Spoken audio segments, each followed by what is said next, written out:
Assalamualaikum warahmatullahi wabarakatuh. Perkenalkan, nama saya M. Haikal dengan NIM A022234 dari Fakultas Pertanian dan Kehutanan, Prodi Kehutanan Universitas Sulawesi Barat. Pada kali ini akan menjelaskan tentang kutipan dan sumber kutipan. Adapun tujuan dari pembuatan video ini untuk memenuhi tugas ujian akhir semester dari mata kuliah Bahasa Indonesia. Pengertian kutipan dan pendapat para ahli. Kutipan merupakan kalimat pinjaman dari seorang pengarang atau seorang tokoh terkenal yang terdapat atau dimuat di dalam buku, surat kabar, majalah, dan lain sebagainya. Pendapat para ahli.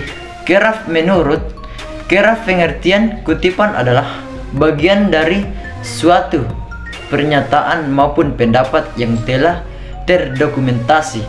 Pengertian kutipan dilakukan apabila penulis sudah memperoleh sebuah kerangka berpikir yang mantap. Kutipan bisa dijadikan pilihan dan menjadi berfungsi apabila pengertian hanya diselipkan sebagai bahan bukti untuk dapat menunjang pendapat penulis. Jenis kutipan, sumber kutipan. Adapun jenis kutipan yang diantaranya yaitu: yang pertama, kutipan langsung adalah menulis ulang ide orang lain sesuai dengan aslinya. Hal ini berarti penulis langsung menggunakan teknik copy lalu paste tanpa mengubah kalimat aslinya. Kalimat tidak langsung adalah penulis mengambil ide orang lain, kemudian merangkainya dengan kalimat sendiri. Hal ini berarti penulisan tidak menulis sama persis dengan kalimat asli yang dikutip. Sumber kutipan: yang pertama, buku; yang kedua, surat kabar; yang ketiga, artikel jurnal; yang keempat, internet; dan kelima, majalah. Teknik penulisan kutipan: yang pertama, kutipan langsung. Kutipan langsung dibagi menjadi dua, yaitu kutipan langsung kurang dari 4 baris dan lebih dari 4 baris. Yang kedua, cara menulis kutipan langsung kurang dari 4 baris. Kalimat kutipan harus diinteraksikan dengan teks. Jarak antara baris kutipan adalah 2 spasi. Kutipan diapit dengan tanda kutipan atau petik 2. Setelah kutipan, jangan lupa menuliskan sumber berupa nama pengarang, tahun terbit, dan nomor halaman di dalam tanda kurung. B. Baca penulis kutipan langsung lebih dari 4 baris. Penulis kutipan dipisahkan dengan jarak 3 spasi dari teks. Kutipan adalah 1 spasi. Kutipan boleh diapit dengan tanda kutip, petik 2 atau tidak.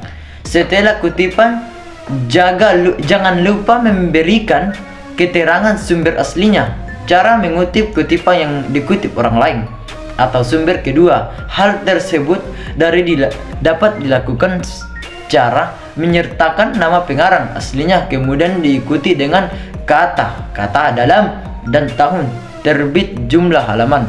Cara mengutip dari internet: bagi yang ingin mengutip pendapat yang bersumber dari internet, cara yang dilakukan tidak berbeda dengan mengutip dari buku atau jurnal. Ada beberapa elemen yang harus ada di dalam kutipan. Kutipan itu sendiri nama penulis, yang dikutipan tanggal penulis tulisan, yang diikuti URL dari lamanya dikutip, tanggal akses ketika Anda membuka halaman yang dikutip, tujuan kutipan. Yang pertama, kutipan ditulis sebagai landasan teori dari karya ilmiah atau suatu karangan.